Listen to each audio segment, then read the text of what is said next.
وبركاته.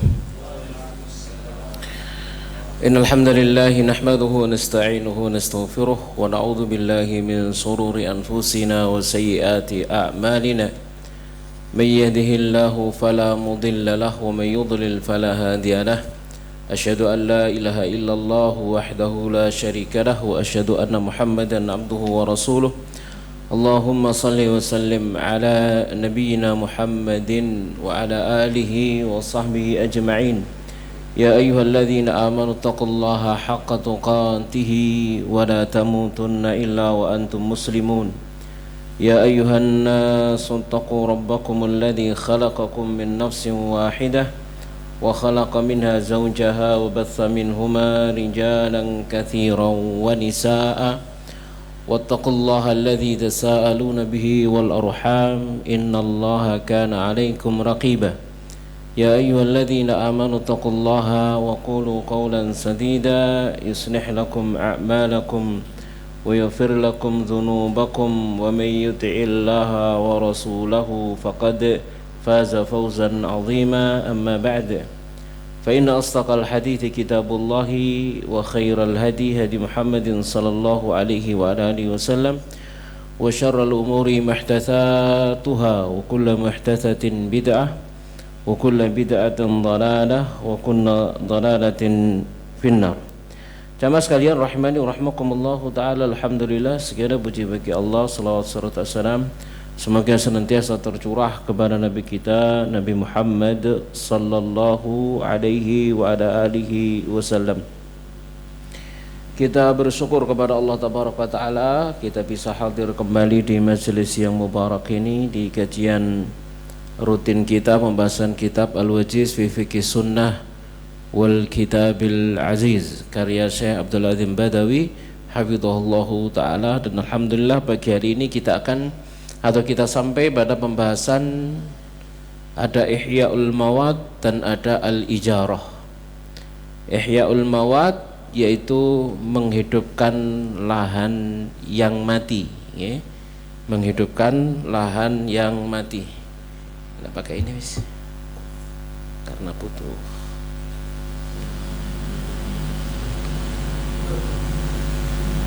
Ya. Kita akan bahas tentang Ihya'ul Mawad, jamaah sekalian rahmani rahimakumullahu taala, yaitu menghidupkan lahan yang mati, ya, menghidupkan lahan yang mati. Ta'rifuhu, definisinya al-mawad bi fathil mim wal wawi al khafifah, dengan menfathahkan huruf mim dan wawu, ya, yang diringankan jadi tanpa tasydid.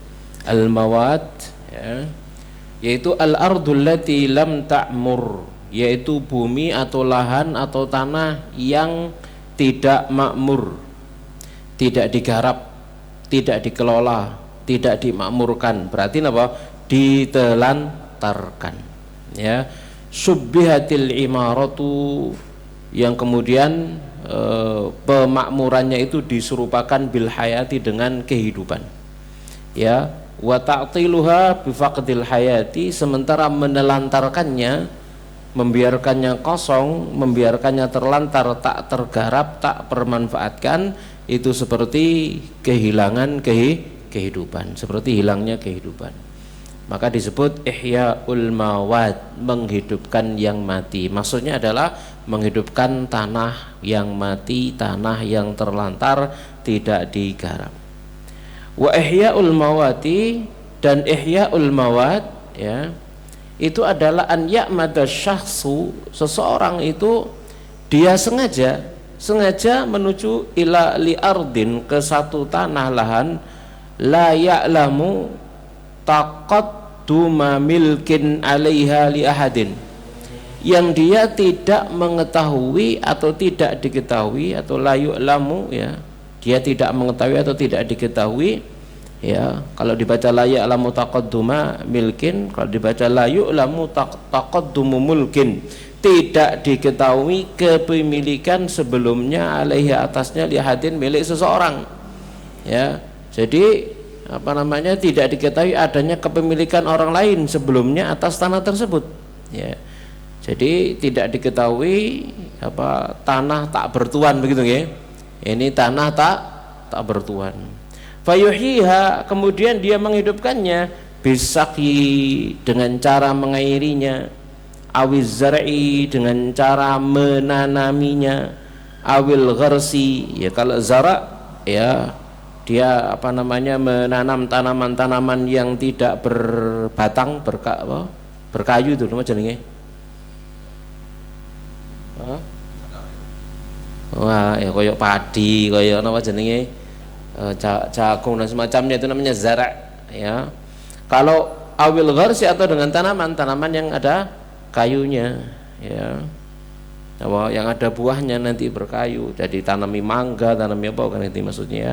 Awil bina, atau dia bangun bangunan di atasnya, fatasira bidzalika milkahu, lalu kemudian tanah kosong, lahan yang kosong itu lalu menjadi hak miliknya. Ini ada anu enggak?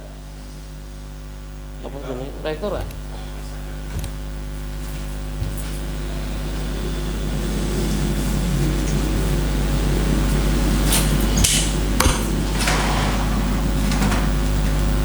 Nanti kita baca teorinya dulu, nanti gambari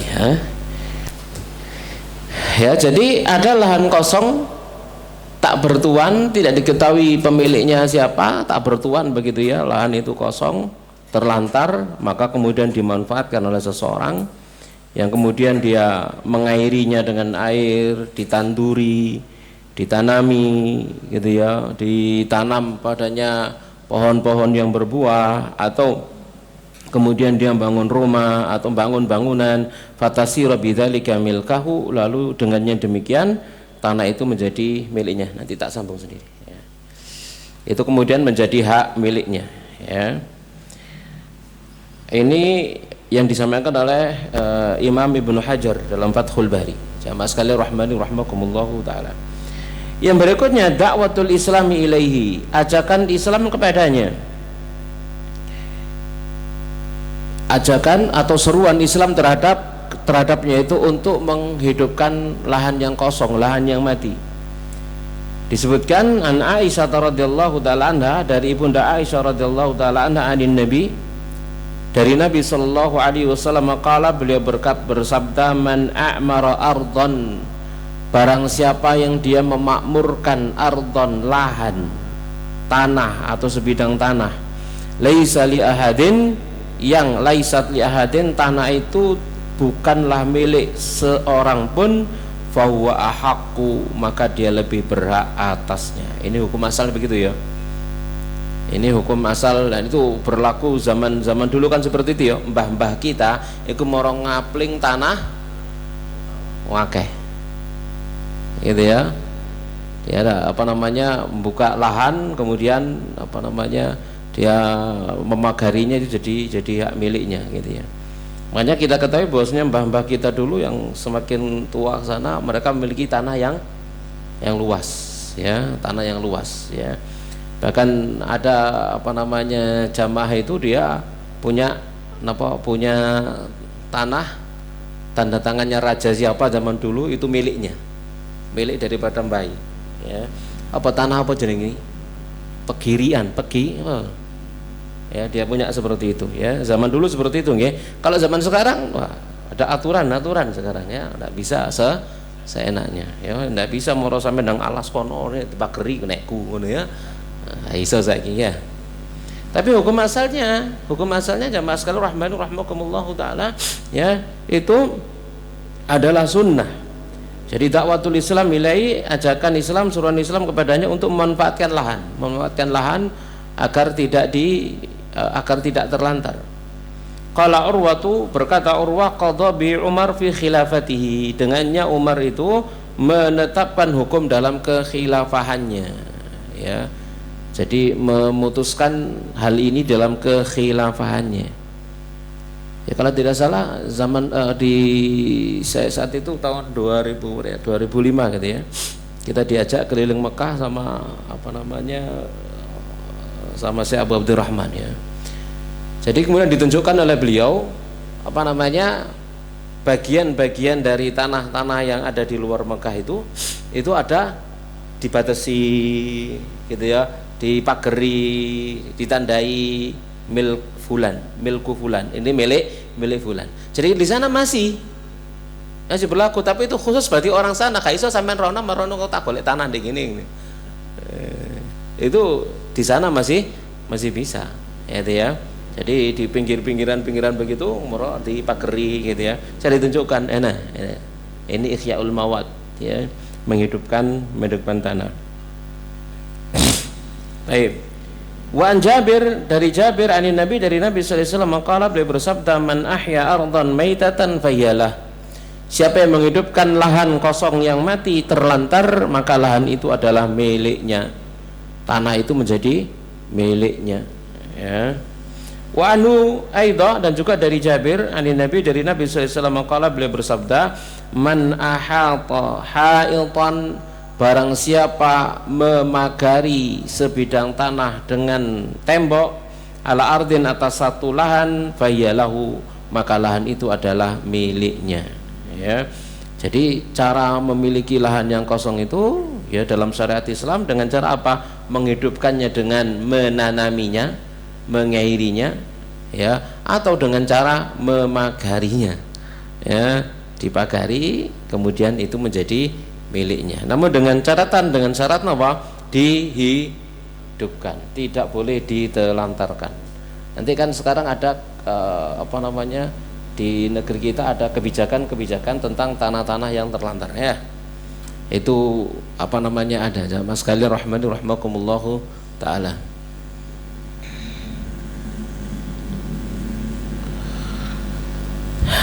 Step. Kita perhatikan jamaah sekalian rahmani rahmakumullahu taala, ya. Ini yang sempat saya buat ini. Sebentar. Al-ijarah.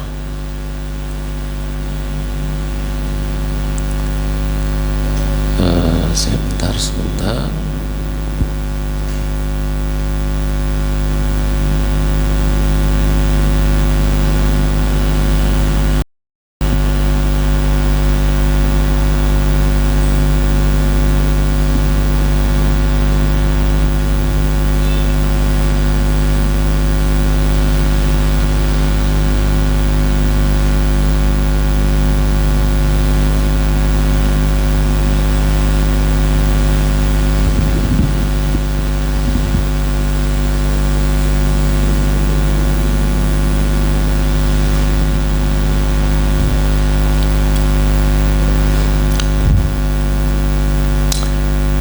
Sambil nunggu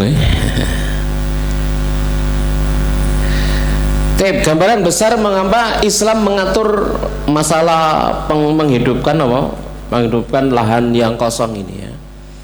Ini adalah bagian dari keadilan agraria. Ini kita ambil dari banyak sumber, ya, untuk tentang hal ini, ya. Mencegah monopoli tanah oleh segelintir orang kaya, itu diantara diantara hikmahnya, ya. Lalu ketahanan pangan, mendorong produksi makanan, roda ekonomi desa secara mandiri. Maksudnya ya agar tanah itu tidak terlantar kemudian ditanami, ditanduri manfaat begitu, ya. Apalagi di tanah ditanduri untuk pangan, ya. Untuk pangan. Namun zaman kita, zaman sekarang rahmakumullahu taala, kadang kalau kita lewat tanah-tanah yang dulunya sawah sekarang jadi perumahan, itu agak sedih sebenarnya, ya. Sama sekarang rahmakumullahu taala, kan gitu, ya. Kalau di zaman dulu, ya, di zaman Orde Baru dulu, subhanallah, gitu, ya, kita ketahanan pangan, swasembada pangan, swasembada beras dan seterusnya, ya, dengan hal itu maka sekarang waduh, ya, di tempat kita saja sawah-sawah itu sudah mulai habis, ya. Anak-anak yang dulu orang tuanya kakeknya itu punya tanah sawah luas, sekarang jadi rumah semua, ya. Apakah dijual kepada orang lain atau mereka bangun jadi rumah, tidak ada yang jadi meneruskan untuk menanam sawah, ya, bercocok tanam di sawah-sawah mereka, ya. Kemudian juga di antara apa hikmahnya? Kesejahteraan merata membuka lapangan kerja dan bagian kekayaan alam kepada mereka yang mau berkeringat. Ya, ini hikmah yang lain. Jamaah sekalian rahimakumullah taala, kadang orang punya skill untuk bekerja tapi gak duwe tanah, gitu ya. Ya tapi ini kan idealnya seperti itu ya, tapi di negara kita koyane wis gak iso ngene iki ya. Ini juga pernah diterapkan dulu ya, transmigrasi. Ya itu bagian dari Ihyaul Mawad. Itu bagian dari Ihyaul Mawad, program pemerintah. Itu sesuai dengan syar'i ya. Di tanah sana misalkan kemudian dikirimkan manusia berdesa dan seterusnya pindah ke sana ya untuk menghidupkan tanah yang ada di sana, memakmurkan lahan yang ada di sana. Itu adalah bagian yang sesuai dengan syariat ya Nabi kita Muhammad sallallahu alaihi wasallam. Jadi di sini di antara hikmahnya juga jangan biarkan tanah itu tidur terlantar tidak mengeluarkan apa? Manfaat, tidak ada manfaatnya. Ya, disebutkan ya. Anda punya tenaga, ada lahan kosong tak bertuan di sekitar desa, ambil cangkulmu, beri tanda, mulailah kehidupan baru. Yes, gak iso no tanah nganggur, mesti ono sing duwe le zaman sakniki ya.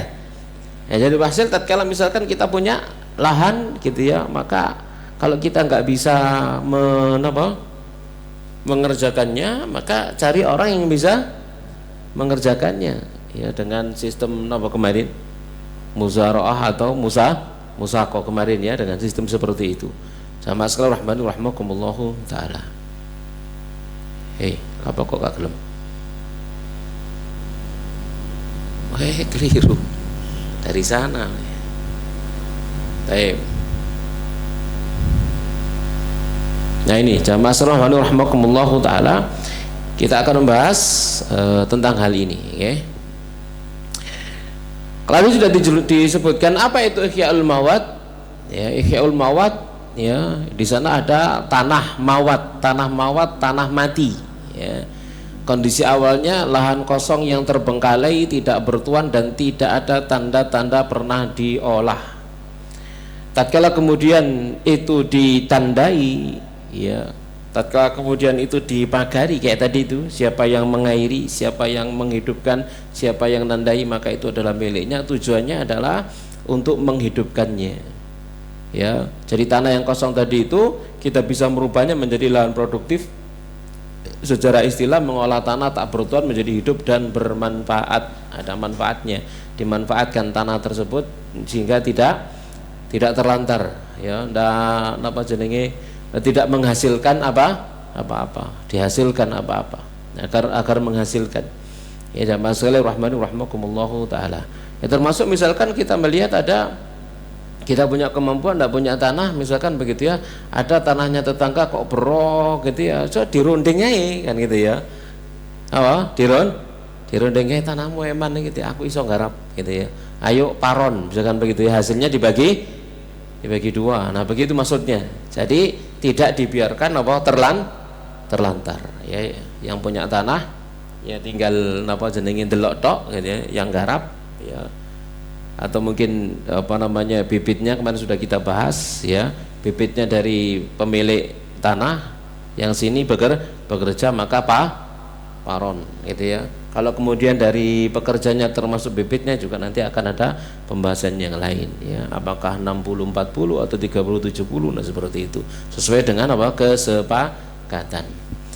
Nah di sini tadi sudah kita bacakan hadisnya dari Rasulullah Shallallahu Alaihi Wasallam ya. Nabi bersabda, man a'mara ardan laisat li ahad fahuwa ahaq ya. Atau man ahya ardan maitatan fayalahu, siapa yang menghidupkan bumi yang mati maka tanah itu menjadi miliknya ya. Hadis riwayat Ahmad, Tirmidzi dan seterusnya ya. Jamaah sekalian rahimakumullahu taala. Kita lihat barangkali ini sudah jadi. Oke. Kalau jadi kita tambahkan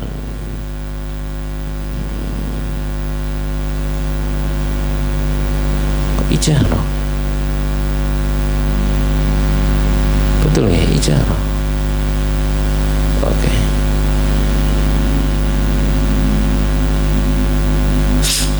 Tapi kita lanjutkan jamaah sekalian rahimakumullahu taala.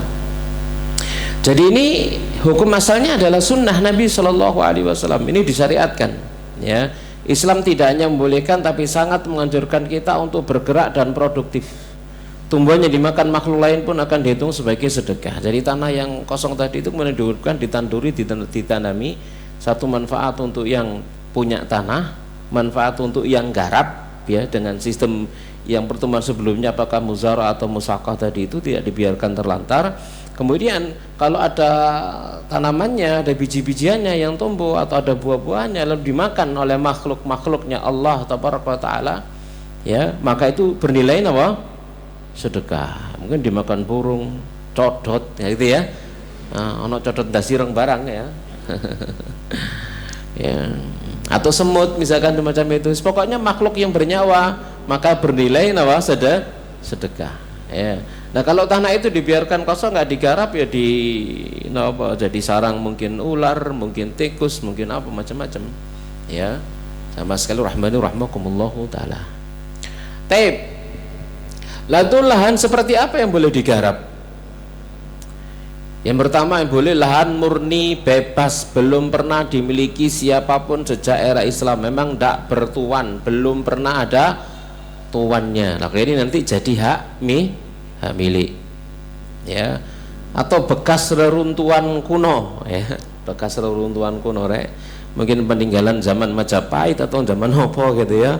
Tidak bertuan sudah, lahan mati dari zaman dahulu yang sudah tak berbekas pemiliknya, ini pun boleh dimanfaatkan ya, dan ini bisa dimiliki kalau kita kembali kepada sunnah Nabi Sallallahu Alaihi Wasallam.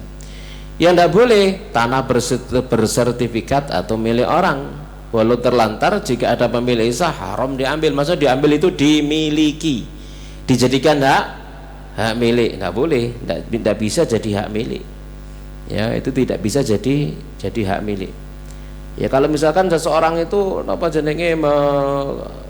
eman digoleki sing duwenan di gak ono begitu ya, ndak ada yang yang punya ndak ada dan seterusnya ya, lalu dia ingin memanfaatkan itu eman ya, itu tadi ya, dipersaksikan datang kepada aparat setempat yang ada, minta izin untuk menggarapnya, tapi dengan catatan seandainya nanti pemiliknya datang dengan bawa bukti dan sebagainya, yaitu milik dia, diberikan kepada dia dan bagi hasil dengan dia selama ini dia mengharapnya. Jadi dia harus menyisihkan, ini haknya pemilik tanah, ini hanya pemilik tanah begitu nih. Nanti begitu dia datang diberikan ya. Sama sekali rahmakumullahu taala. Kemudian dilarang area fasilitas desa fasum ya, dilarang mengganggu area sekitar fasilitas umum ya, nggak boleh ya. Sama sekali rahmakumullahu taala yang dianggap kemudian merugikan. Kemudian juga di sini ada awas zona terlarang, yakni daerah hima atau harim. Hima daerah larangan ya. Harim fasilitas umum, yakni fasum tadi dia, area resapan air, jalan desa atau tempat gembala umum, ini milik bersama, tidak boleh dihidupkan dalam arti untuk dimiliki ya. Atau kawasan lindung lahan yang dikhususkan oleh pemerintah untuk kepentingan umum, konservasi aset negara, ini pun demikian tidak boleh. Ini aturan kita, aturan di negeri kita kan gitu ya. Ini harus izin ya, izin kepada pihak perhutani ya. Kalau mau manfaat, kalau diizinkan ya digarap, kalau enggak boleh ya. Namun kan ada di daerah-daerah tertentu pihak perhutani itu bekerjasama dengan penduduk masyarakat untuk menghidupkannya ya. Di lereng-lereng gunung, kalau di Arjuna sana, di Lirang sana itu kopi ya. Sekarang ada banyak kebun-kebun kopi ya, atau kebun teh ya. Kemudian juga area aman, lahan tak bertuan yang jauh dari pemukiman. Nah ini yang nanti bisa diambil. Tapi di negeri kita sekarang kayak ini dah iso ya. Ya rahmakumullahu taala. Maka langkah yang pertama, ini kita bicara secara teorinya seperti itu ya, dalam Islam ya. Pastikan status tanahnya sebelum garap sampai keluar keringat, cek dulu ya, ini milik siapa, bebas hak milik dan bukan fasilitas umum, lanjut ya, lanjut Kemudian ke langkah berikutnya, ada bukti kepemilikan valid, stop, tidak boleh. Islam sangat menjaga hak milik dan melarang keras perampasan lahan, tidak boleh ya. Sama sekali rahmani rahmakumullahu taala. Sampai apa namanya minta izin kepada pemiliknya dengan cara tadi kemarin itu muzara'ah atau musaqah. Muzara'ah atau musaqah. Timbang napa jenenge terlantar eman aku iso ngarap. Nah, seperti itu. Kalau sama sekali tidak diketahui pemiliknya, ya ada pemiliknya tapi nggak pernah datang sampai mungkin 10 tahun, 20 tahun, ya nggak tahu kesini. Ini kan apa? Mubadir, ya itu tabdir namanya. Ya maka itu bisa, tapi juga melalui aparat, ya melalui apa? Pemerintah desa dan seterusnya, ya. Karena nanti akan ada hukum yang berikutnya. Di negeri kita pun itu berlaku. Sekalipun apa jenenge ada beberapa suara-suara penentangan, tapi kalau kita melihat kepada hukum fikih, maka memang seperti itu. Tanah-tanah yang terlantar nggak dimanfaatkan, ya ada batas waktu tertentu, kemudian diambil oleh negara untuk diberikan kepada orang yang bisa nggarap. Ya. Yang berikutnya, tatkala sudah ditetapkan, ya ini kita bicara tentang sunnah ya. Kalau memang tanah tadi itu kosong tidak bertuan, maka tahajur, yakni booking, menaruh batu atau memagari seadanya hanya sebagai tanda saya menggarap, ini tanda kepemilikan penuh. Ini bisa kita lihat di pinggiran-pinggiran Mekah. Kalau dulu ya, kalau sekarang yang terakhir kali kita nggak sempat lihat-lihat apakah masih ada atau sudah terbangun begitu ya. Kemudian ada awas, batas waktu Anda hanya membooking jika ditelantarkan, biasanya batas 3 tahun. Nah, Anda hilang dan orang lain boleh mengambil alih. Jadi tatkala booking ternyata nggak digarap, maka orang lain boleh ngambil. Dia sudah magari, sudah nendai, tapi kemudian ternyata selama 3 tahun nggak digarap belas, ya maka diambil alih oleh orang lain. Ya, maskal rahmanu rahmakumullahu taala. Jadi tatkala sudah nandai, maka segera dikerjakan gitu ya. Jangan dibiarkan terlantar. Lalu kemudian langkah yang ketiga, eksekusi sesuai tujuan. Syarat mutlak ihya adalah wujud kerja nyata. Ya, kalau ingin pertanian atau perkebunan ya segera digarap. Jadi pertanian atau jadi perkebunan. Kalau ingin buat bangunan atau rumah ya segera dibahas, segera digarap. Dan bangun rumah dan seterusnya kan ya. Kok ada lek ngono enak ya? Gak ada tanah ngono. Nih tanah sing kosong luas morong garap nih kono. Ya enggak bangun rumah nih kono ya. Sama sekali rahmani rahmakumullahu taala ya. Ini zaman dulu bisa seperti itu. Kalau sekarang enggak bisa. Ya. Sekarang tidak bisa. Jika tujuannya pertanian dan perkebunan, ya, maka syarat wujud kerjanya jelas nih, meratakan tanah, menghancurkan batu besar, membersihkan semak belukar, membangun irigasi, membuat sumber air atau mengalirkan selokan ke lahan, memagari, membuat batas pelindung tanaman, lalu kemudian bercocok tanam, menanam benih atau pohon secara nyata. Jadi ada yang dikerjakan tampak. Dulu tidak ada air mengalir, sekarang sudah ada air mengalir. Dulu tidak ada mata air, malah ngebor, misalkan semacam itu ya, ngebor lalu muncul sumber airnya dan seterusnya. Tidak ada tanaman-tanaman yang jenenge berkomoditi, sekarang ada tanaman-tanamannya yang bisa bermanfaat ya, seperti itu, digarap. Jika tujuannya tempat tinggal atau bangunan, maka syaratnya pondasi. Ada pondasi kuat, menggali, pasang batu pondasi. Ada dinding dan atap, bangun struktur tertutup sekiranya layak disebut bukan lahan kosong lagi, lalu masang pintu sebagai tanda akses ya, dibangun ya seperti bangunan ada yang ada ya gak koyok ini bangunan ini ya, ini kan apa jenis ilustrasi saja ya, mas sekali rahmanu rahmakumullahu taala. Lalu ini kita komparasikan dengan hukum positif yang ada di negeri kita, mas sekali rahmanu rahmakumullahu taala. Bolehkah tanpa izin kades atau pemerintah ya, boleh nggak tanpa izin kalau sekarang pemerintah? Maka pandangan Syafi'i dan Hambali, mazhab Syafi'i dan mazhab Hambali tidak wajib izin. Siapapun yang menghidupkan lahan otomatis menjadi miliknya tanpa perlu izin ke pemerintah. Ini kita bicara secara hukum fikihnya, ya gitu ya. Ya karena kan ada hukum fikih, ada hukum negara, ya ada hukum positif ya. Seperti itu, ya maka ya kalau secara hukum fikih demikian. Kalau pandangan Hanafi wajib izin, harus ada izin resmi dari pemimpin atau negara agar sah menjadi milik pribadi. Nah ini yang berlaku di zaman kita. Ya, karena ada pengurusan apa? Pengurusan surat-surat macam-macam kan begitu ya. Berarti memang harus ada izin seseorang.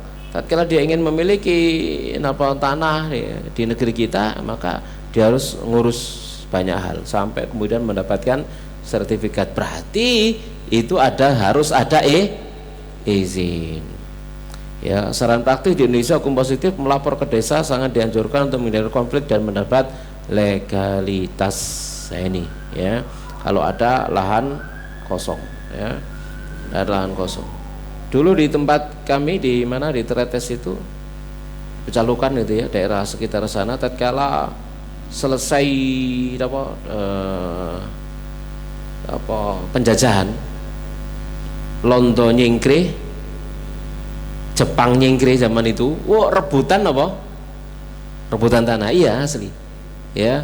Jadi di sana kemudian diumumkan sama kepala desa, bebas untuk milih tanah ya, bebas untuk milih tanah ya. Jadi ada zaman itu saudara-saudara kita yang kemudian dapat tanah di sana dan seterusnya ya, setelah ditinggal oleh Jepang atau Belanda ya, kemudian buraan buraan tanah ya, karena ditinggal oleh mereka. Jamaah sekalian rahimani rahmakumullahu taala ya. Tentunya kemudian setelah itu lapor ke pemerintahan. Kemudian syarat si penghidup lahan al-muhyi, syarat bagi yang menghidupkan lahan.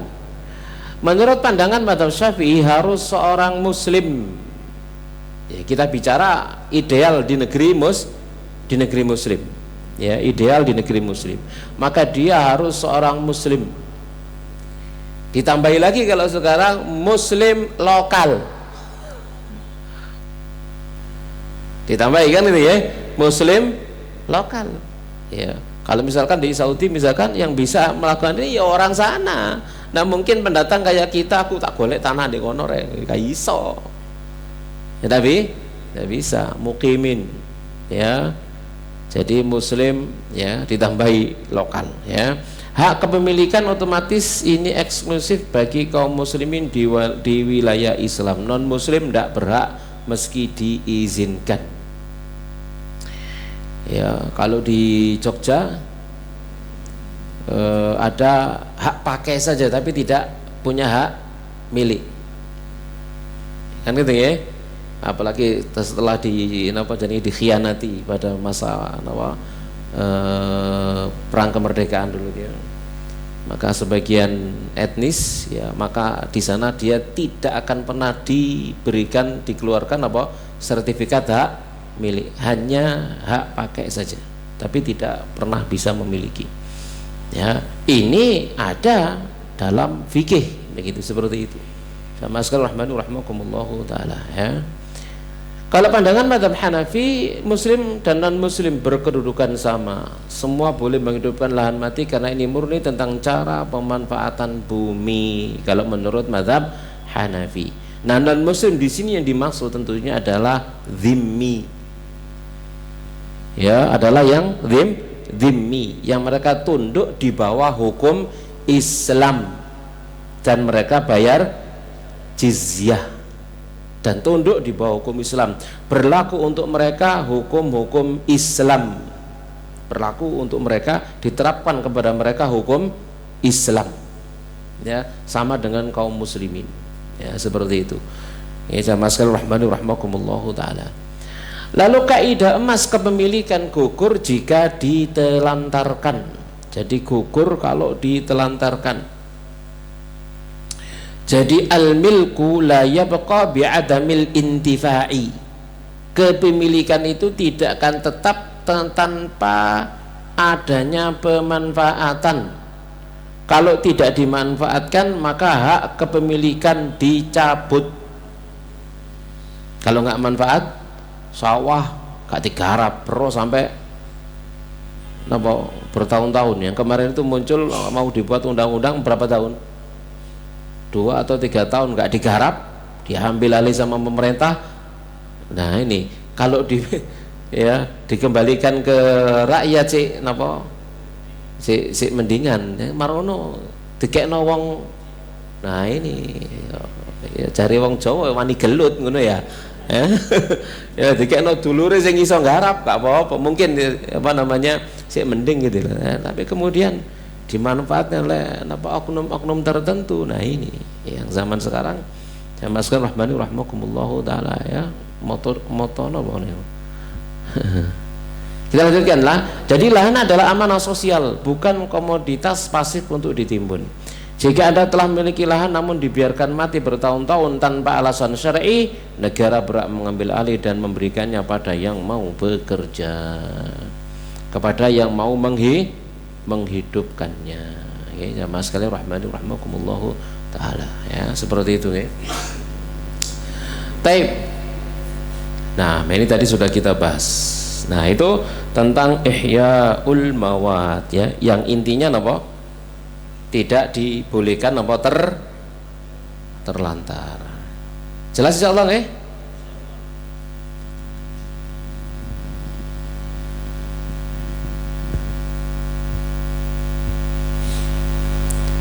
Kok ada mempelajari Al-Qur'an direk?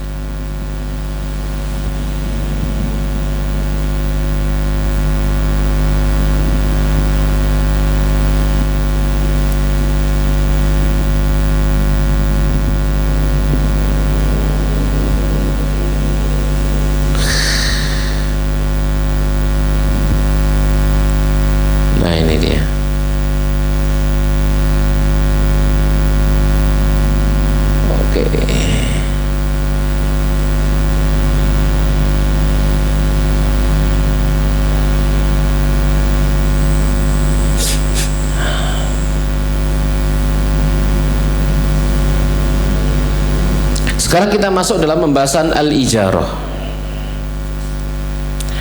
Sebelum kita masuk al-ijarah, ada pertanyaan kira-kira? Visual? Apakah ada pertanyaan? Nggih.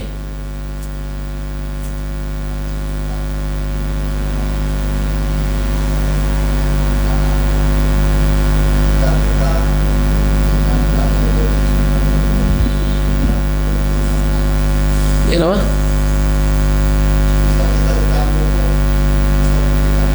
Di tanah haram, bukan wukuf, bukan Arafah, pokoknya di tanah haram.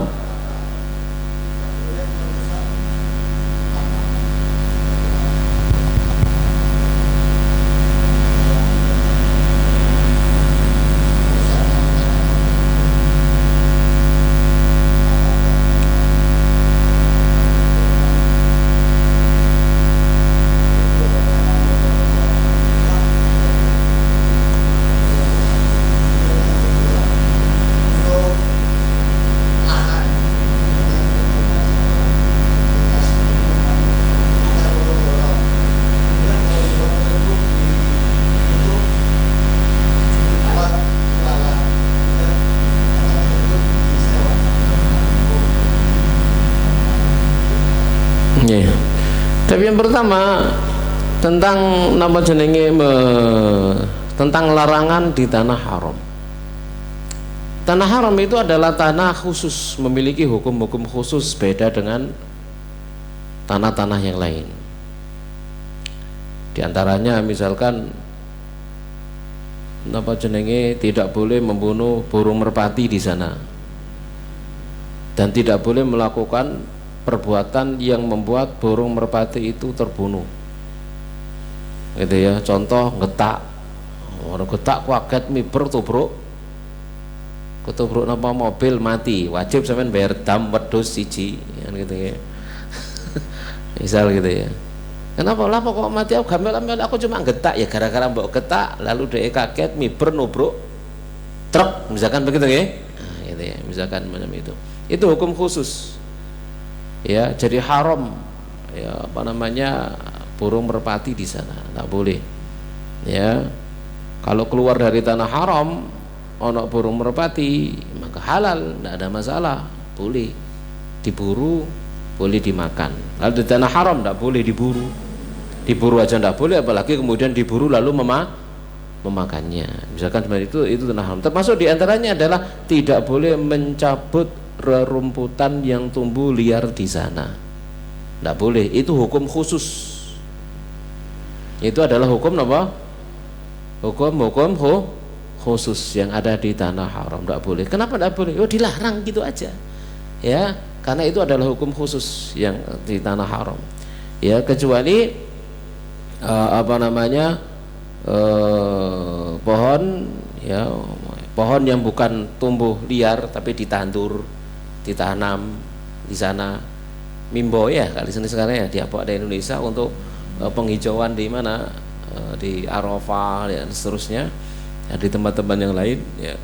Itu bukan yang tumbuh liar, bukan yang tumbuh dengan sendiri. Jadi ini hukum khusus yang ada di tanah haram, beda dengan tanah-tanah yang lainnya. Yang berikutnya, menggunakan fasilitas umum untuk kepentingan pribadi ya. Contohnya misalkan ada tanah jalan, pejalan kaki moro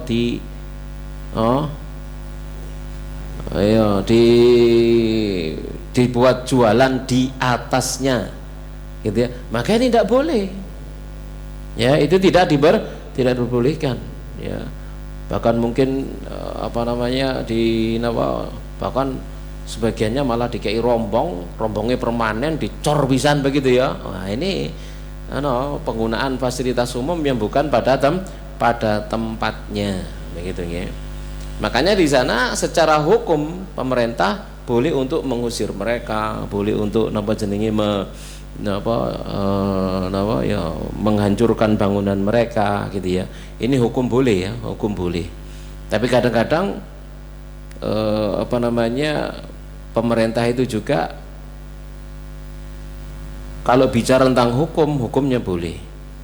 Tapi kalau bicara tentang kemanusiaan maka juga harus mengedepankan kemanusiaannya juga. Gimana caranya yang bijaksana kan begitu nggih. Jualan di emperan di jalan-jalan jalan-jalan misalkan dia ganggu fasilitas umum, mengganggu pejalan kaki, bikin macet dan lain sebagainya ya. Memang mereka berhak untuk ditertibkan oleh pemerintah, berhak. Namun juga dengan adab yang baik, dengan cara yang baik, jangan merugikan mereka. Mereka juga cari makan ya. Pemerintah wisala gak memakmurkan mereka, gak membuat kaya mereka. Mereka pengen kaya, diusir dengan cara yang tidak berperi kemanusiaan gitu ya. Jadi ada pelaksanaan hukum, ada kebijaksanaan dalam melaksanakan hukum. Itu dua hal yang harus berjalan beriringan ya.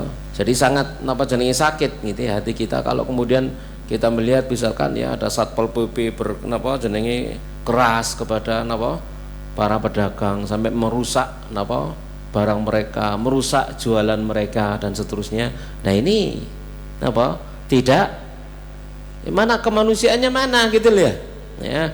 Itu kan dulur-dulur dewe, saudaranya sendiri ya. Jamaah sekalian rahmani rahmakumullahu taala ya, dengan cara yang bijak gimana caranya dan seterusnya. Dan itu kewajiban daripada pemerintah untuk menertibkannya dengan cara sebaik-baiknya. Bagaimana caranya begitu ya. Jadi bukan hanya menjalankan hukum, karena mereka itu bukan tanah mereka, itu bukan hak milik mereka. Mereka tidak boleh membangun di sini, tidak boleh berjualan di sini, ini mengganggu ya, bikin macet dan sebagainya. Iya, mereka punya hak untuk menertibkannya, tapi juga tadi itu jangan sampai lupa sisi kemanusiaannya. Itu jangan lupa sisi kemanusiaannya, sisi kebijakan dan kebijaksanaannya, seperti itu ya. Jamaah sekali rahmani rahmakumullahu taala. Baik, kita lanjutkan sekarang al-ijarah ya. Sesuai dengan apa iki? Flyer ya. Saiki jam piro tadi? Al-ijarah, jamaah sekalian rahimahumullahu taala ya. Membahas tentang hukum-hukumnya, aturan mainnya ya, tentang gaji menggaji, sewa menyewa di dalam Islam. Jamaah sekalian rahimahumullahu taala. Definisinya ta'rifuha ya, al-ijaratu lughatan, ijarah secara bahasa adalah al-ithabah, yang berarti memberi upah atau kompensasi ya. Yuqalu ajartuhu bil maddi ghairil mad, ajartuhu atau ajartuhu idza asabtuhu ya. Jadi aku memberinya kompensasi ya, aku mengupahinya gitu ya. Aku memberinya kompensasi, aku mengupahinya. Wastilahan, dan secara istilah adalah tamliku manfaati raqabatin bi'iwadin ya, yaitu memindahkan hak pakai manfaat dari sebuah aset atau jasa dengan iwad ya, dengan adanya bayaran pengganti atau kompensasi ya. Rahimahumullahu taala. Yang intinya ini adalah akad resmi untuk sewa manfaat satu barang atau satu objek istilahnya ya. Manfaatnya satu objek tertentu seperti rumah atau kendaraan, atau sewa jasa seperti bayar tukang atau pegawai. Itu intinya ya. Itu ijarah ya, jamaah sekalian rahimahumullahu taala. Kemudian yang berikutnya adalah masyru'iyatuha, pensyariatannya. Syariat ijarah ini disebutkan dalam surah At-Talaq ayat yang ke-6. Qala ta'ala fa in arda'na lakum fa'atuhunna ujurahunna. Jika mereka, para istri yang telah kalian cerai, itu menyusui untuk kalian anak-anak kalian gitu ya. Jadi suami istri bercerai tapi mereka punya anak yang masih menyusu ya, maka anak yang masih menyusu ini ikut ibunya ya, maka bapaknya wajib ngasih ujroh, nafkah ya, gaji nyusui anaknya nah, gitu ya, UMR ya begitu. Jamaah sekalian rahimahumullahu taala, sesuai dengan uruf, sesuai dengan urufnya, uruf yang berlaku itu seperti apa ya.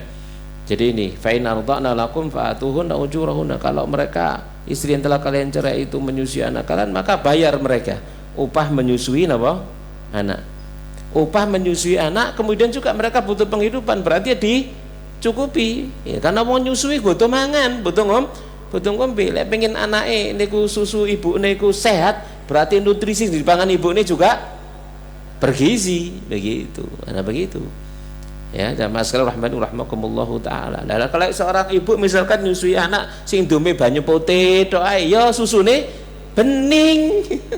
Ate ngale banyu putih tok ae ya. Kan begitu.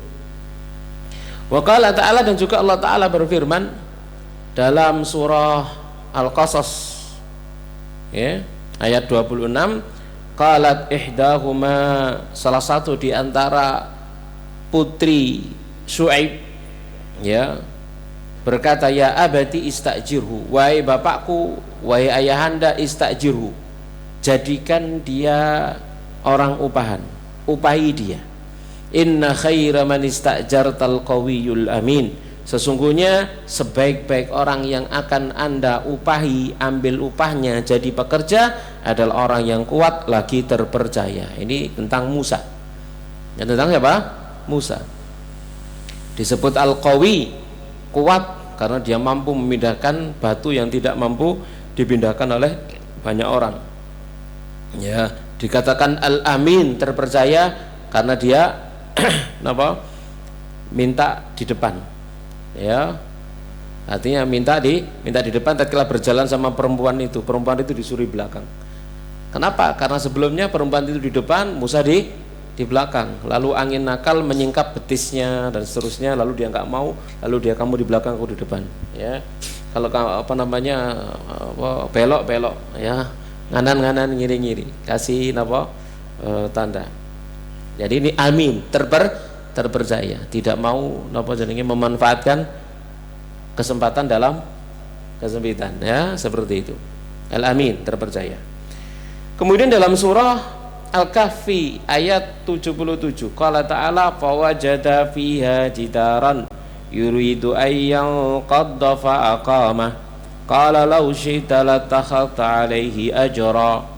Maka keduanya Musa dan Khidir, ya, tatkala masuk ke kota tersebut, dia temukan ada tembok itu sudah ingin roboh. Lalu Khidir membangunnya, mendirikan lagi, menegakkan tembok yang mau roboh tadi itu. Lalu Musa berkata, lau syi'ta latakhadta alaihi ajra, kalau kamu mau, kamu ambil upah darinya. Ya, jadi di sini Al-Qur'an menyebut tentang apa? Upah, ya, tentang upah karena menyusui anak, ya. Kemudian di sana ada upah pekerja, ya, berarti kan jasa, ya, bayar jasa pekerjaannya. Saat niki nukang gitu, ya, atau sing garap sawah, ya, atau setelapan, pokoknya upah pekerja, ya, seperti itu. Yang Al-Kahfi ini upah nukang, ya. Kemudian juga dalam hadis an Aisyah radhiyallahu taala anha, wastajara an-nabiyyu sallallahu alaihi wasallam wa Abu Bakrin rajulan min Bani Dil. Nabi dan Abu Bakar itu mempekerjakan seseorang dari Bani Ad-Dil, thumma min Bani Abdi bin Adi, ya, dan juga kemudian dari Bani Abad bin Abdi, ya, hadiyan khirritan, ya, yakni al-mahir, sebagai penunjuk jalan yang mahir, ya, sebagai penunjuk jalan yang mahir tatkala mengantarkan Nabi dan Abu Bakar radhiyallahu taala anhu untuk hijrah ke mana? Ke Madinah, ya. Jadi dibayar upah sebagai penunjuk jalan.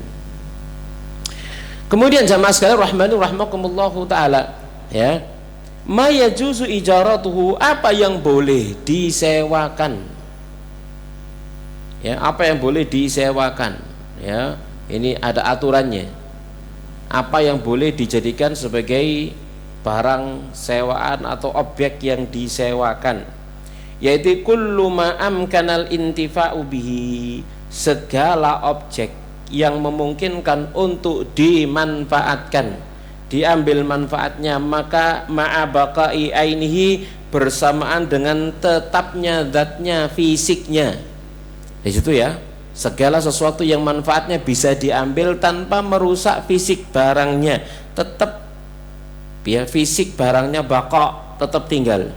Sahhat ijaratuhu, maka sah penyewaannya, malam yamna min dzalika mani'un syar'iyyun, selagi tidak ada penghalang syar'i. Contoh, rumah boleh disewakan, kan jelas manfaatnya apa? Jelas. Mobil jelas, pokok gak kalong lo, yo. Kan gak kalong gitu maksudnya, rumah gak kalong, ya, mobil ndak kalong, atau alat kerja kan gitu, ya, ndak kalong, alat kerja ndak kalong. Nah, ini boleh untuk disewakan. Nah, baliknya berarti lah mafhum mukhalafahnya yang nggak sah, sebaliknya segala sesuatu yang wujudnya hancur habis saat dipakai, ini ndak bisa disewakan. Jadi contoh menyewa makanan, ndak iso, atau nyewa mangananmu, nyewa sego goreng, ya, entek, nyewa kalau di situ nyewa apel dicokot, entek, ya, atau lilin dibakar, maka ini nyewa lilin ndak bisa karena lilin habis, ya, lilin habis, gitu, ya. Taib, nyili bolpen oleh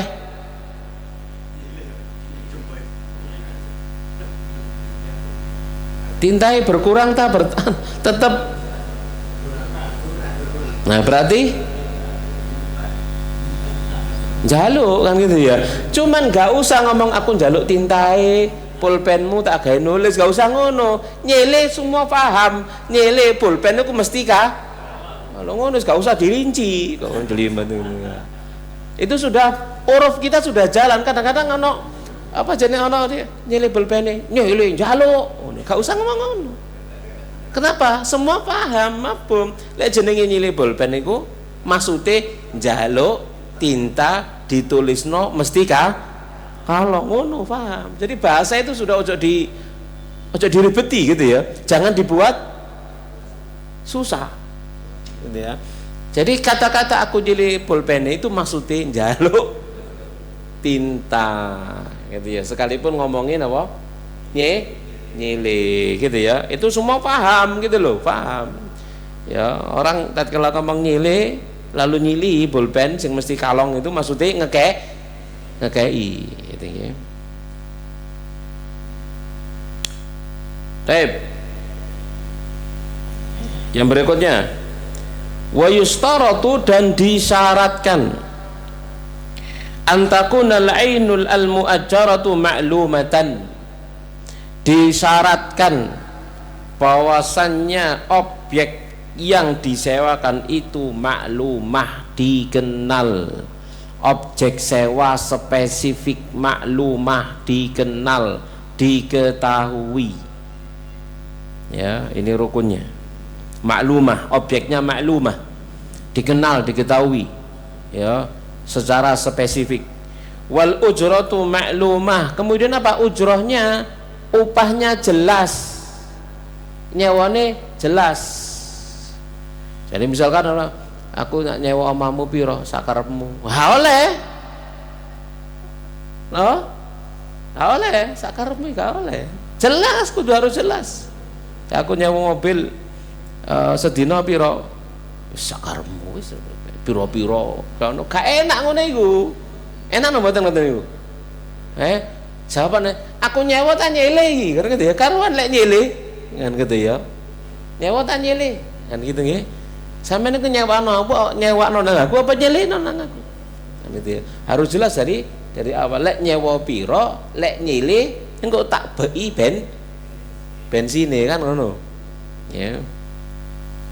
Kadang-kadang ono maneh wong sing nyeleno mobil iku terlalu ribet gitu ya. Ya bensinnya kalong, uline ya kalong.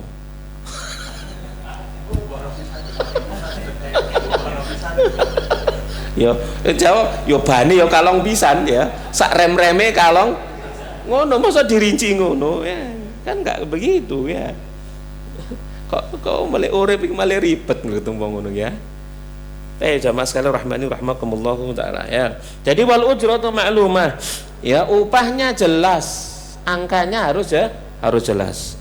Wa kadzalika muddatul istijari, demikian juga masanya, waktunya juga jelas, durasi kerja atau sewanya jelas. Ya, wa nau'ul amal, dan jenis apa kerja juga jelas. Ya. Ini apa pilar wajib akad ijarah tadi itu ya. Rukun menjadi sah: satu, aset atau jasa jelas, objek sewa spesifik; dua, upahnya jelas, piro berapa yang harus dibayar; waktunya jelas, berapa hari, berapa bulan, berapa tahun, jelas ya. Lalu tugasnya jelas ya, dipakai apa itu juga jelas ya. Jamaah sekalian rahmani rahimakumullah taala, dipakai apa. Jadi nyewa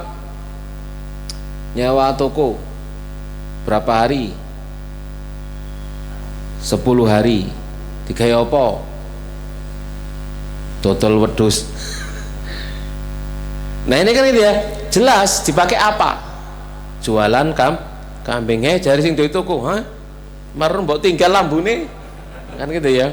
Jadi kemudian tatkala masuk bersih, keluar juga harus bersih. Kan begitu ya. Jadi misalkan jualan apa deh, dodol apa, wedhus mang, masuk kan bersih, lalu diisi kambing, kan gitu ya. Keluar itu harus bersih, ya seperti itu, ya. Kita lanjutkan jamaah sekalian rahmani rahmakumullahu taala. Yang berikutnya,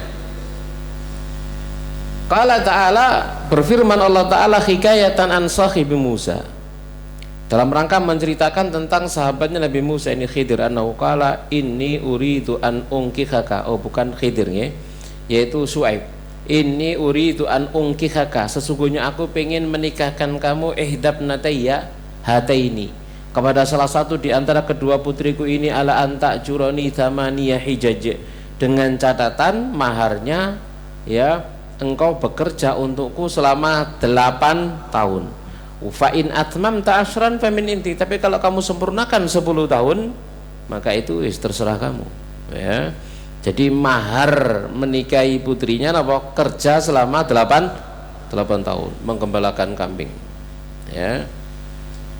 Jadi jelas gitu ya, napa aja jelas batasan waktunya, napa aja jelas ya.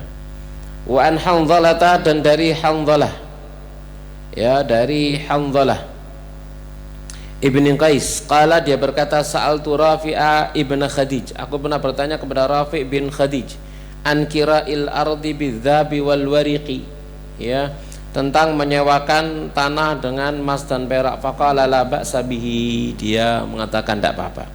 Innama kana an-nasu yu'ajiruna ala hadin nabi, ya bahwasanya manusia dulu saling sewa menyewa di zaman Nabi SAW, ala al-madhiyanat wa aqbalil jadawil wa asya'a minaz zar'i ya, fayahliku hadha wa yaslamu hadha ya. Di zaman itu tatkala mereka menyewakan barang-barang tersebut atau menyewakan apa jenenge tanah dan seterusnya ya, atau menyewakan apa pohon tanaman ya, fayahliku hadha wa yaslamu hadha, yang ini rusak yang sana selamat, wa yaslamu hadha wa yahliku hadha, yang sana selamat yang sini rusak. Falam yakun linnasi qira'un illa hadha, dan tidak ada bagi manusia penyewaan kecuali ini. Fala dzalika zujira anhu, karenanya kemudian dilarang. Fa amma syai'un ma'lumun madmunun fala ba'sa bi, adapun sesuatu yang dikenal dan terjaga maka tidak ada masalah ya. Jadi kalau awet barangnya maka tidak ada masalah ya. Kalau kemudian tidak awet disewa malah rusak, ini tidak boleh ya. Barang yang kalau disewakan itu rusak ya. Masarahmanurahmakumullahu ta'ala. Jadi ya jangan ada tebak-tebakan harga 1 dan 2 tadi dia. Islam sangat membenci gharar, ketidakpastian, karena bisa memicu sengketa. Aset harus spesifik, jangan bilang saya sewa salah satu kendaraanmu. Yang mana harus tegas, saya sewa Avanza, nah ini ya, atau Innova salah satunya. Lalu upah ya, upah harus pasti sah menggunakan uang emas perak rupiah yang disepakati nominalnya. Haram hukumnya bilang kerja aja dulu gampang nanti gajinya seikhlasnya, gak oleh gitu ya. Bisa men gawe-gawe wis engko hitungan buri, gak oleh, hitungan ngarep gitu ya, berapa hari biro itu harus jelas ya di awal ya. Lalu pilar ketiga dan 4, waktu terukur dan beban kerja teratur, kerja cerdas akad tuntas, waktu dan beban kerja wajib transparan ya. Durasi waktu boleh harian, bulanan atau tahunan ya, seperti bikinnya Nabi Musa tadi itu 8 atau 10 tahun, jelas ya. Lalu jenis pekerjaannya ya, scope of work ya. Pekerja wajib tahu batasan tugasnya. Seorang kuli bangunan harus tahu apakah ia dibayarannya untuk menyemen dinding atau sampai mengecat atap. Kejelasan mencegah kezaliman gitu ya. Disuruh apa ya, pokoknya sampai mari, sampai omaku tadi misalkan ya, jelas sampai selesai berarti. Sama sekali rahmakumullahu ta'ala. Kemudian berikutnya ajrul ujara ya, upahnya para pekerja. An Ibnu Umar, dari Ibnu Umar kala, dia berkata kalau Rasulullah bersabda a'tu al-ajira ajrah, berikanlah kepada pekerja itu upahnya qabla an yajiffa araqahu, sebelum keringatnya kering itu ya. Berikan kepada pekerja upahnya sebelum keringatnya mengering, jangan ditunda. Jadi kalau biasanya bayaran itu sepekan sekali dino Sabtu jam 3, ojo dino Minggu jam 6, ndak oleh. Menisuk ae, gak oleh ditunda. Ya saat itu juga ya dibayarkan. Ini adalah amanah, ndak boleh ditunda. Ya jamaah sekalian rahmakumullah taala. Kan begitu biasanya ya. Jam 3 mulai ya, maka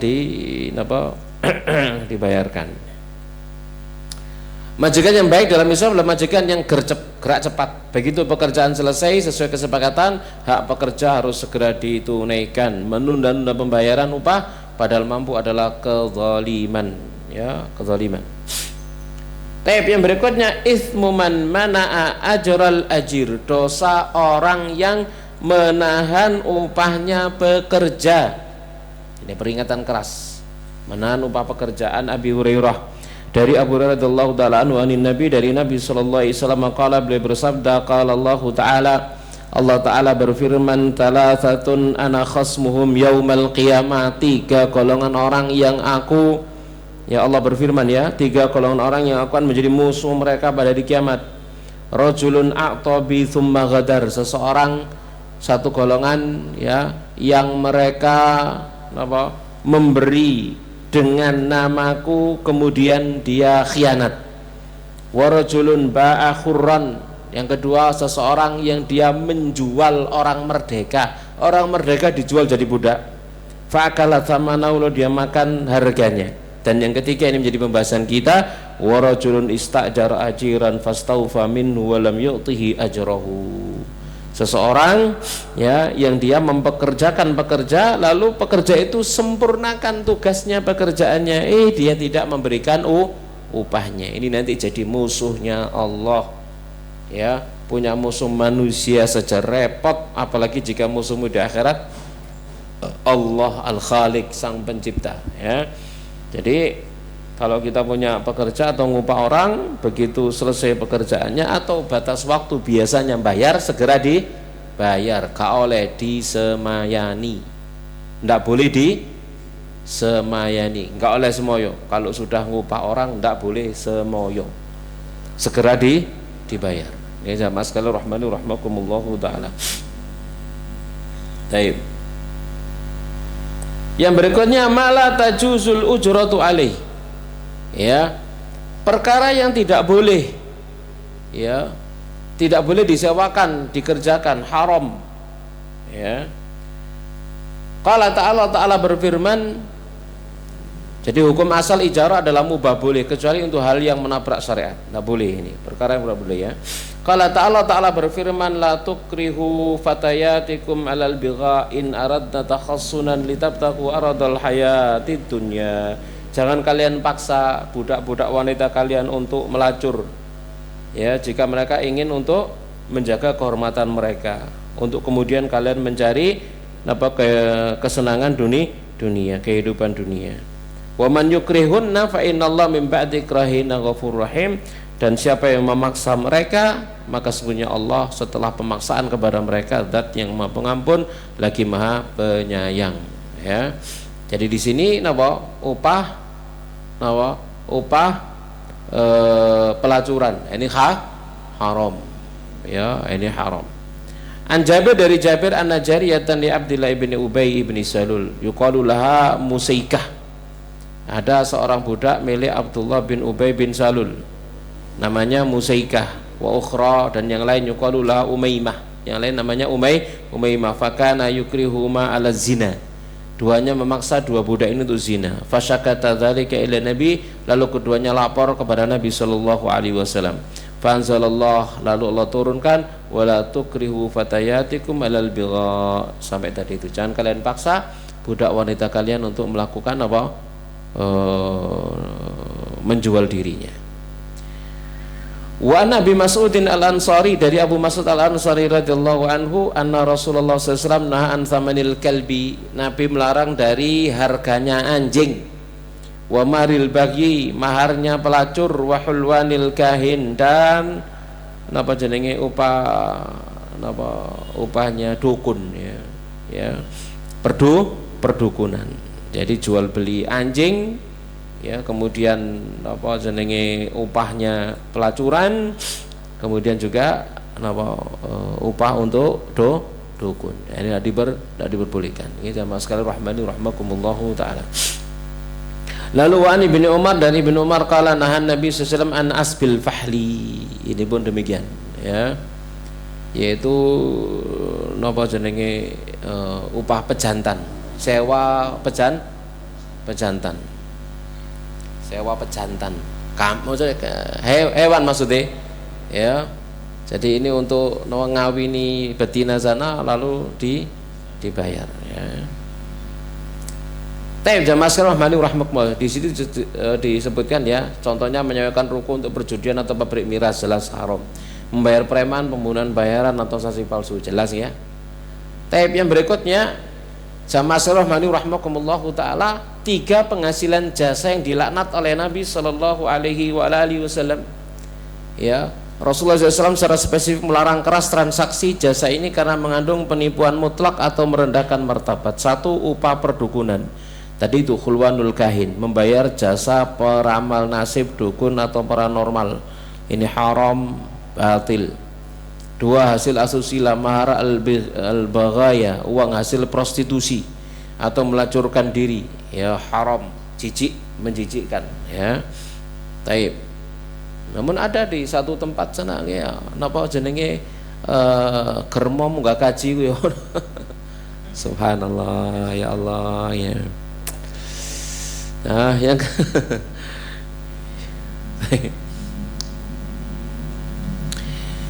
yang ketiga, jual beli sperma pejantan. Nah, ini asbul fahal, menyewakan hewan pejantan semata-mata untuk membuai betina. Ini dilarang karena mengandung ketidakpastian, gharar tingkat tinggi. Keberhasilannya tidak bisa dijamin oleh si penyewa. Tatkala dia kawin dengan betina, bener nggak iku iso hamil, kan gitu ya, maksudnya itu kan gharar. Iya lek hamil, iya lek enggak, kan begitu ya. Bisa hamil, bisa tidak, bisa bunting lek kewan ya, bisa bunting, bisa tidak, ya seperti itu. Ini 3 tadi hadis yang kita baca. Jamaah rahimakumullahu taala. Yang berikutnya sekarang napa tentang Quran ya, ujuratu qiraatil Qur'ani, upah membaca Al-Qur'an. An Abdurrahman bin Syibil An-Ansari qala sami'tu Rasulullah sallallahu alaihi wasallam yaqul, ya aku mendengar Rasulullah SAW bersabda, iqra'ul Qur'an, baca Al-Qur'an, wala ta'kulu bihi, jangan kalian makan dengan bacaan Quran, wala tastakthiru bihi, kalian jangan memperbanyak harta dengannya, wala tajfu anhu, kalian jangan apa jenenge niki kaku, maksudnya jauh dari Quran ya. Wala taghlu fihi, dan kalian jangan berlebih-lebihan hulu ya terhadap Al-Qur'an ya. Jadi baca Al-Qur'an jangan kamu makan, mencari keuntungan darinya, jangan berpaling darinya ya, dan jangan berlebih-lebihan padanya. Hadis riwayat Ahmad. Jadi syarat bedakan tegas antara mengajarkan Al-Qur'an. Kalau orang mengajarkan Al-Quran mengambil upah darinya boleh, mengajarkan Al-Quran ya, dibolehkan menerima upah karena memakan waktu dan tenaga. Dengan sekedar baca Al-Quran untuk pamer atau niat dari duit semata, ini tidak. Ini beda antara mengajarkan Al-Quran, anak-anak dikumpulkan lalu diajarkan cara baca Al-Quran, ini boleh menerima upah, nggak ada masalah. Tapi kalau aku bayaran engkau tak khatam no Quran di omamu, nah ini masalah. Nah, ini yang masalah. Nah, ini yang masalah. Ini masalah ini gitu ya. Ya, aku bayaran gini, ya tak khatam no Al-Quran di rumahmu. Ini masalah. Ya. Tapi kalau ngajar Quran ini. Ya jamaah rahimakumullahu taala, ngajarkan Al-Qur'an ya, mengajarkan Al-Qur'an, mengajarkan ilmu dan seterusnya. Ya, ini beda dengan tadi ini ya. Wa an Jabir bin Abdullah qala kharaja alaina Rasulullah wa nahnu naqra'ul Qur'an. Ya, jadi Rasulullah SAW keluar kepada kami sementara kami sedang baca Quran. Wa fina al-Arabiyyu wal A'jami. Di tengah kami ada orang Arab ya, Badui, dan juga ada orang Ajam. Ya, faqala iqra'u fakullun hasanun. Baca oleh kalian fakullun hasanun, maka masing-masing itu baik. Wa sayaji wa qawamun, nanti akan datang kaum yuqimunahu, yang akan menegakkan Quran, meluruskan Quran, kama yuqamul qidhu. Ya, kama yuqamu al-qidhu, sebagaimana dia meluruskan apa jenenge? meluruskan apa gendewa gitu ya. Terjemah apa di situ? Nah, meluruskan ya apa namanya? Nah, gelas ya. Jadi angel ngono lho. Jadi orang belajar Quran itu malah koyok napa? Wangel lho, mempersulit, sulit. Ya maca Fatihah kayak gak mari-mari gitu ya, misalkan gitu ya. Cik wangele ya. Yata'ajjalunahu wa la yata'ajjalunahu ya. Mereka tergesa-gesa dengannya wa la yata'ajjalunahu, dan mereka tidak nama jenenge ta'ajjal itu tergesa-gesa, kalau yata'ajjal itu menunda ya. Nah, menundanya. Artinya mengajarkan Al-Quran itu jamaah sekalian rahmani rahimakumullahu taala, pada dasarnya kan manusia itu memiliki kemampuan yang tidak sama. Kan gitu ya. Salah-salah titik wis napa jenenge? Gak apa-apa, salah-salah titik. Misalkan gitu ya, membedakan huruf misalkan tentang antara sad, misalkan gitu ya. Ya. Oleh gak persis ngono ya gak iso wis, gak lulus gitu ya. Misalnya semacam itu, gak iso lanjut ya. Padahal itu membutuhkan apa? Latihan ini sudah lewat aja ya, mudah gitu ya. Jangan dipersulit ya. Jadi iqra'u fakulun hasan, baca saja masing-masing itu baik ya. Jadi di sini 3 niat membaca Al-Quran, pilih jalanmu. Nabi SAW bersabda bahwa akan ada 3 tipe orang yang mempelajari Al-Quran. 1 untuk pamer, yubahi bihi, membaca semata-mata agar dipuji, bersuara merdu dan terkenal. Ini salah. Yang 3 murni karena Allah, yaqra'uhu lillah, mempelajarinya, mengamalkannya, memohon surga kepada Allah dengan bacaan tersebut. Ini yang selamat. Yang ketiga untuk makan, ya, yastakillu bihi, menjadi bacaan murni sebagai alat komersial meraup harta dunia. Ini jelas salah. Jadi dia minta upah untuk membacakan Al-Quran. An Abi Sa'id al-Khudri annahu sami'a an-nabiy yaqul ta'allamul Qur'an, pelajari oleh kalian Al-Quran, wasalullaha bihil jannah, mintalah kepada Allah surga dengannya, qabla an yata'allamahu qaumun yas'aluna bihid dunya, sebelum nanti akan satu kaum mempelajari Al-Quran dengannya dia ingin minta dunia. Fa innal Qur'ana yata'allamuhu thalathah, karena Quran itu dipelajari oleh 3 orang. Rajulun yubahibi, seseorang yang berbangga-bangga dengan Qur'annya. Wa rajulun yastaqilu bihi, seseorang yang makan dengannya. Wa rajulun yaqra'uhu lillah, dan seseorang yang dia membacanya karena Allah tabaraka wa ta'ala. Ya, demikian sama sekalian rahimani rahimakumullahu ta'ala. Nah, ini tentang ijarah tadi ya. Ini kenapa nih? Sebelum tanda tangan kontrak kerja, bayar tukang atau showroom, pastikan 6 poin ini terchecklist. Aset, jasa spesifik, mobilnya yang mana, pekerjaannya siapa, manfaatnya utuh, barang tidak lenyap saat disewa ya, tidak boleh rusak ya. Kalau rusak berarti harus ganti, memperbaiki. Seseorang misalkan nyewa rumah gak digawe oleh ono sing rusak ya ditandani kan gitu ya, ono napa plafon ambruk ya dandanono gitu ya, ada napa genteng runtuh ya dibenakno begitu maksudnya ya, tidak boleh napa rusak ya. Taib, waktu disepakati jelas, upah pasti 100% halal, tidak boleh ada unsur kemaksiatan. Nah, ini jamaah sekalian rahmani rahimakumullahu taala, selesai tentang fikih ijarah. Alhamdulillah, pertemuan berikutnya kita akan bahas tentang asyarikah. Wis 839 tuwuk nggih. Ada pertanyaan? Bisa kan wis. Ada Ustaz. Oh, ono. Nggih. Pertanyaan pertama, bagaimana dengan upah menjadi imam sholat jamaah Ustaz? Mungkin saya tambahkan juga dengan muadzin Ustaz. Taib jamaah sekalian rahimani rahimakumullahu taala.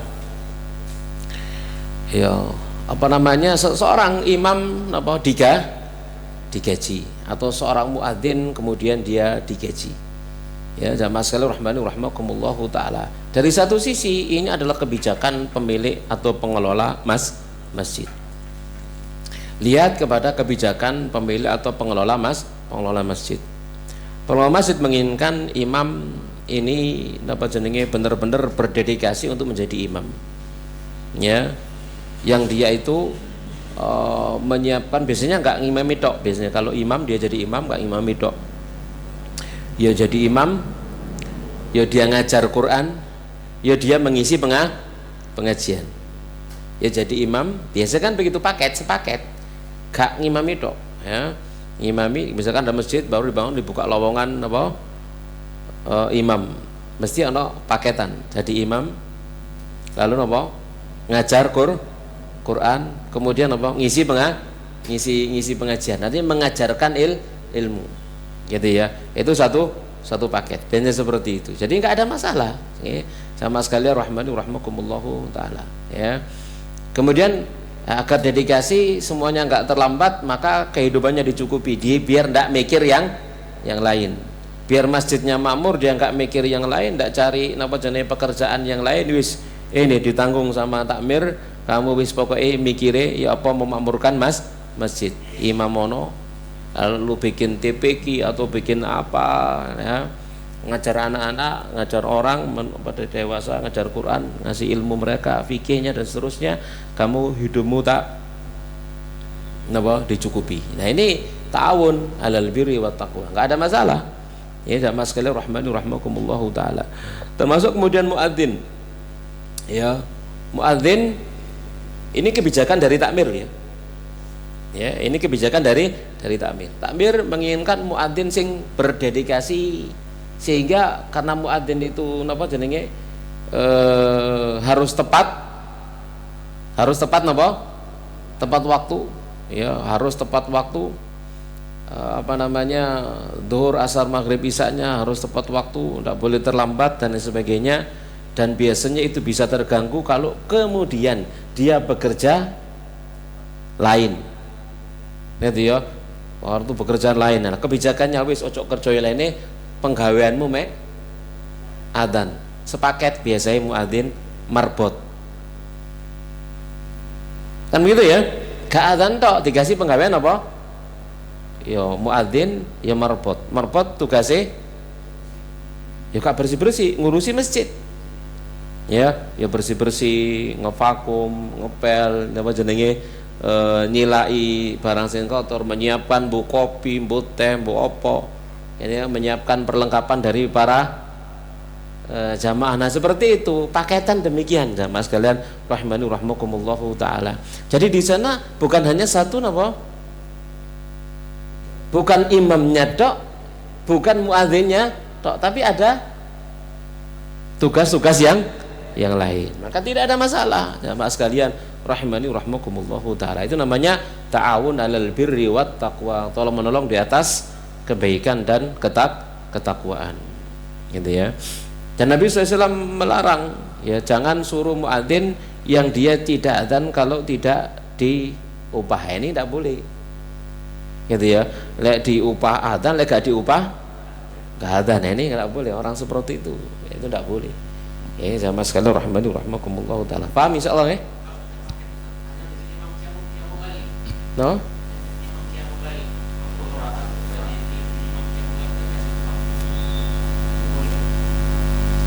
Gak tahu saya, gak bisa jawab saya, gak bisa jawab saya kali itu. No?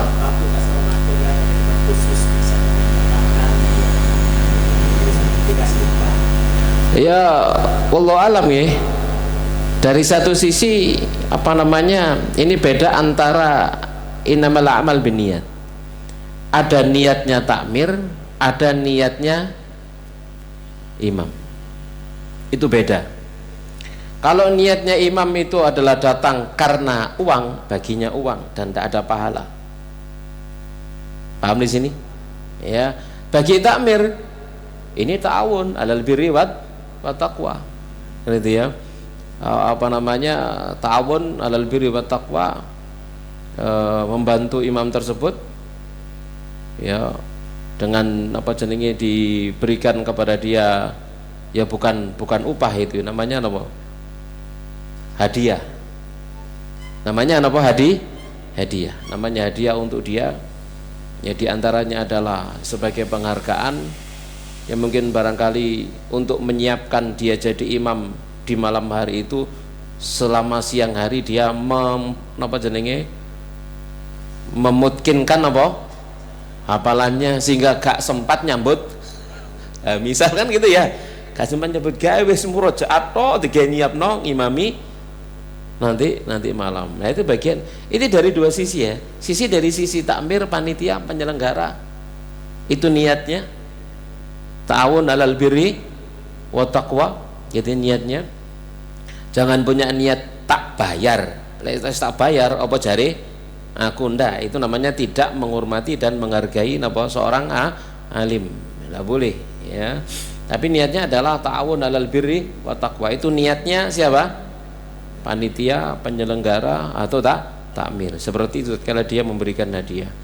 Bagi apa jadi imamnya tadi itu ya niatnya harus lillah, karena Allah tabaraka wa ta'ala ya, dia disuruh ngimami ya ngimami lillah karena Allah tabaraka wa ta'ala. Adapun kemudian dia diberikan hadiah, maka dia punya dua penyilihan, apakah dia menerimanya atau menolaknya. Ini tergantung hatinya masing-masing. Ada di antara para imam itu yang menolak, tidak mau dia menerima, ada di antara mereka yang mau menerima, dan itu dua-duanya tidak perlu untuk diberikan komentar ya, tidak perlu untuk diberikan komentar ya, karena itu hati itu kembali kepada masing-masing, dan Allah Subhanahu wa ta'ala Maha tahu tentang niat dan tujuan seseorang di dalam dia mengimami atau mengajar gitu ya, dan yang semacamnya. Itu dari dua sisi. Kalau kita sebagai penyelenggara, jamaah sekalian rahmani rahmakumullah, penyelenggara, takmir, panitia dan sebagainya, ya tentunya hal itu jangan dilupakan ya, itu bagian dari penghormatan ya kepada orang yang kita minta dan kita undang untuk datang meramaikan dan memakmurkan masjid dan tempat kita. Itu bagi siapa? Nah, gitu ya. Bagi yang diundang itu urusan dia dengan Allah tabaraka wa taala, niatnya seperti apa? Apakah memang dia niatnya ada cari uang, cari untung di sana, cari dunia di sana, atau dia lillah karena Allah tabaraka wa taala, dikasih hadiah, ada yang menerima, ada yang tidak menerima. Itu tergantung masing-masing ya. Ada imam yang kaya, Masya Allah kan gitu ya, dia punya usaha ini diundang datang dikasih ngomong gak butuh aku wis oke kan gitu ya. Nah, ada kan seperti itu ya. Ada lagi misalkan dia nerima, tapi hanya dia yang tahu kemana uang itu dibelanjakan gitu ya. Karena kita mengetahui ada beberapa senior kita yang demikian, dia nerima tapi sebentar ada di tangan dia, terima seakan-akan dia terima, tapi sebentar di tangan dia, kemudian dia belikan makanan dibagikan kepada janda dan anak yatim. Maka jangan pernah menilai seorang kita nggak tahu gitu ya, kita nggak tahu, harus selalu husnudon ya. Jangan pernah kemudian kita menilai seseorang dengan penilaian kita, apalagi dengan penilaian yang negatif, karena nggak tahu rahasia seseorang, kita nggak pernah tahu ya. Baik. Dulu juga jangan terlalu berlebihan memuji seseorang, misalkan kita tahu dia nggak pernah mau menerima hadiah, kalau dikasih ini nggak pernah mau menerimanya. Jangan berlebihan di dalam memuji ya, karena ada yang terlalu berlebihan di dalam memuji, kemudian saking berlebihannya dia di dalam memuji, kemudian seakan-akan dia meremehkan, merendahkan dan suudzon kepada mereka yang menerimanya, sementara dia nggak tahu yang diterima itu dikemanakan, dan itu rahasia. Paham di situ ya? Baik. Nah, pertanyaan berikutnya Ustaz, kalau hataman Quran di rumah orang, kita tidak minta upah, tapi tuan rumah memberikan, bagaimana hukumnya Ustaz? Ya pertanyaan sekarang, kenapa kok khataman di rumah orang? Kan gitu masalahnya. Kenapa kok ada acara khataman di rumah orang? Kenapa? Ya sudah, itu harus dijawab dulu. Kan gitu ya. Ya. Kalau mau khataman ya khatamono dewe. Itu hukum asalnya demikian. Pemilik rumah yang dia baca Quran sendiri, khatamkan sendiri dalam rumahnya. Enggak usah ngundang-undang orang untuk baca Quran di rumahnya untuk dikhatamkan. Baca sendiri di rumahnya. Makmurkan rumahmu dengan bacaan Quranmu, ya. Jadi iqra'ul Qur'ana fi buyutikum wala taj'aluha kuburan. Ya, baca Quran di rumah kalian, jangan jadikan kuburan begitu. Nah, pertanyaan berikutnya Ustaz, apa hukumnya menyewakan pohon mangga Ustaz? Menyewakan pohon mangga. Nggih Ustaz. Ya tadi itu apa namanya, musaqah tadi kemarin kita bahas tentang apa musaqah tadi itu, gitu ya. Jadi apa, pemilik lahan, apa jenis pemilik lahan sudah ada tanamannya, sudah ada pohonnya, maka ada orang yang merawatnya. Ya dirawat, ya dirawat, diupah dari hasil berapa persennya, begitu ya, seperti itu. Jadi pembahasan musaqah, wis ono wite lalu nyewa yang merawat, ya. Merawat mungkin nyemprot napa jenenge biasa lek awal berbunga itu semprot napa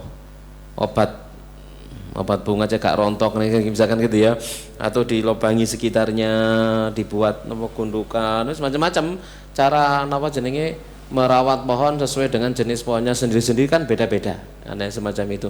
Nah itu musaqah kemarin itu pembahasannya, ya.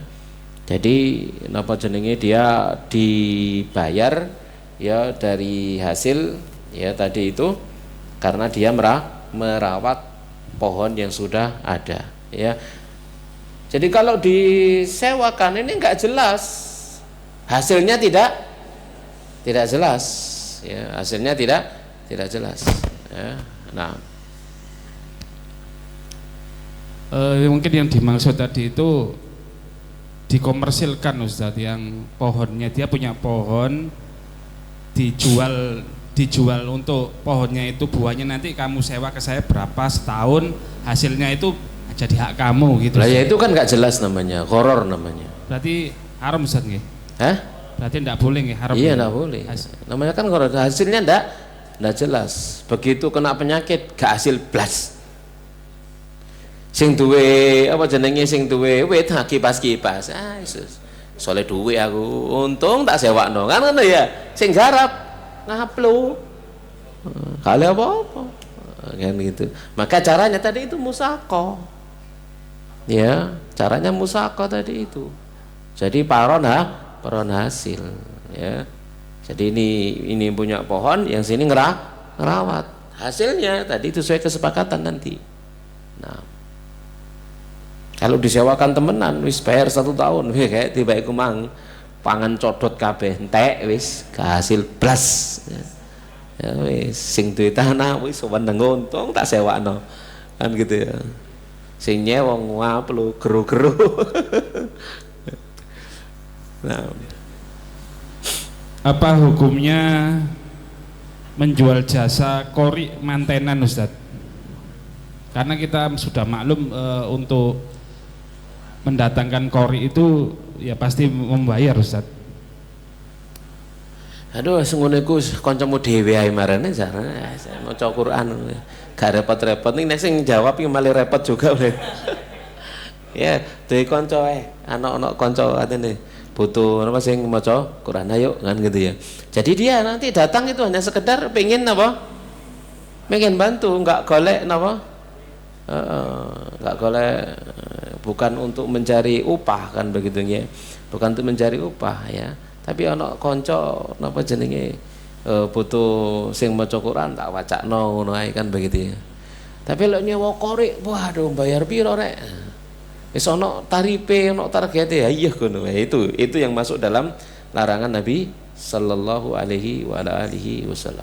Nah, Ustadz, bagaimana jika kita seorang pemilik usaha yang mempersyaratkan kepada pekerja yang ikut training harus sampai selesai yang diterima kerja tadi baru dibayar gajinya kalau selesai training, Ustadz, karena khawatirnya kita sudah mengeluarkan biaya untuk training, tidak lama ternyata resign, Ustadz. Iya boleh, jadi syarat kesepakatan masuk, begitu ya.